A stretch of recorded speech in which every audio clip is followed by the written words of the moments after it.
kegiatan kita pada hari ini yaitu penyuluhan. Saya akan memberikan beberapa informasi terkait daun kelor. Nah, sebelumnya perkenalkan, nama saya Salmania Aditya Indonesia, mahasiswa jurusan Gizi Politeknik Kesehatan Kemenkes Malang. Sebelum kita berbicara tentang daun kelor, alangkah baiknya kita menyinggung sedikit permasalahan yang terjadi di sekitar kita.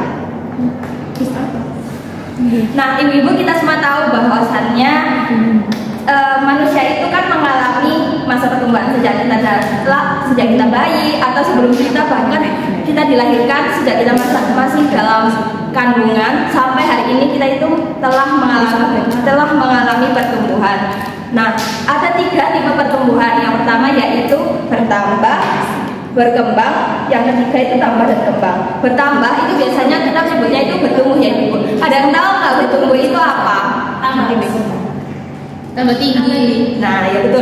Jadi kalau bertumbuh itu terkait dengan perubahan yang terjadi pada tubuh. Misalkan anak bayi itu dia mulai tumbuh giginya, rambutnya mulai semakin banyak dan semakin panjang, beratnya semakin bertambah. Nah, kemudian yang kedua ada berkembang. Kalau berkembang itu bagaimana? Kalau tadi bertumbuh itu terkait dengan perubahan pada bentuk tubuhnya. Kalau berkembang itu lebih pada kemampuan. Jadi anak bayi yang mulai bisa merangkak, mulai bisa berjalan, berdiri itu dia telah mengalami perkembangan. Kemudian tambah dan kembang. Kalau tambah dan kembang itu apa? Itu terkait dengan metabolisme dalam tubuhnya atau terkait dengan intelektualnya. Misalkan anak mulai bisa berdiri, mulai bisa membaca, mulai bisa berhitung. Itu terkait intelektualnya. Kemudian bisa juga terkait dengan emosionalnya. Misalkan anak bisa bersedih, anak bisa punya rasa kasih sayang. Nah, ibu-ibu, sejak kita di dalam kandungan sampai kita usia 2 tahun, itu namanya masa rawan ya. Jadi kenapa masa rawan? Karena pada saat itulah otak yang ada karena pada saat itulah otak itu mengalami pertumbuhan, di mana saat itu jumlah sel dalam otak itu bertambah jumlahnya dan semakin besar ukurannya. Nah, tadi saya kan sudah menyebutkan bahwa kita sedikit membahas tentang masalah yang sering terjadi di sekitar kita. Salah satu masalah yang sering terjadi di sekitar kita itu apa? Ya, salah satunya masalah gizi dan kesehatan.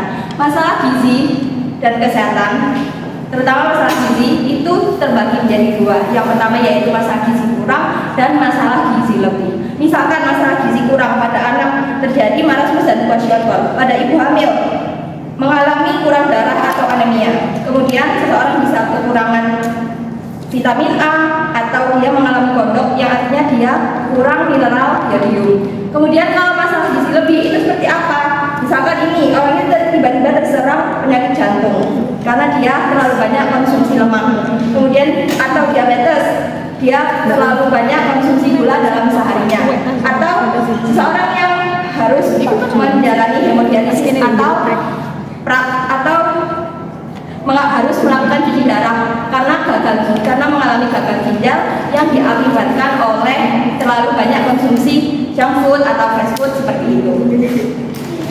Nah, penyebab utamanya apa masalah-masalah gizi yang tadi? Penyebab utamanya ya karena ketidakseimbangan antara zat gizi, kebutuhan zat gizi yang dibutuhkan oleh tubuh dengan zat gizi yang masuk dalam tubuh kita. Kemudian bagaimana solusinya kalau sudah terjadi masalah gizi tadi? Ya, dikembalikan keseimbangannya. Banyak sekali cara yang dilakukan untuk mengembalikan keseimbangan tubuh kita. Salah satunya dengan memilih jenis bahan makanan yang mengandung gizi-gizi yang dibutuhkan oleh tubuh. Nah, tadi kan saya sudah sampaikan saya akan menjelaskan tentang kelor. Nah, apa sih hubungannya kelor dengan masalah gizi? Nah, jadi untuk mengembalikan keseimbangan zat gizi tadi, kita kan bisa memilih bahan makanan yang gizinya baik. Nah, daun kelor ini memiliki gizi-gizi tersebut. Kita bisa lihat kandungan daun kelor dalam 100 gram itu dia memiliki protein, dia mengandung zat gizi protein, mengandung lemak, mengandung karbohidrat, serat, mineral, dan vitamin. Itu semuanya ada dalam daun kelor, baik daun kelor yang segar ataupun daun kelor yang kering. Nah, kenapa sih harus daun kelor? Ya sebenarnya tidak harus daun kelor juga. Sayur lainnya kan juga mengandung zat gizi itu tadi. Nah, akan tetapi kita bisa lihat di sini. Daun kelor itu di antara sayur-sayuran yang lainnya seperti bayam, daun kadu, daun singkong, daun pepaya, sawi, tomat, dan wortel, daun kelor lah yang memiliki kandungan kalsium paling banyak. Jadi bisa dilihat ya Ibu, nih 440. Selain itu juga daun kelor lah yang memiliki vitamin A dan vitamin B1 paling banyak di antara sayuran-sayuran yang ada di sini.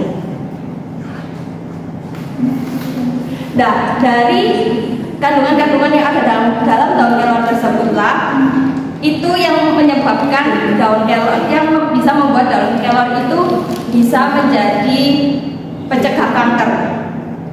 Antioksidan yang ada dalam daun kelor itu bisa mencegah sel-sel kanker.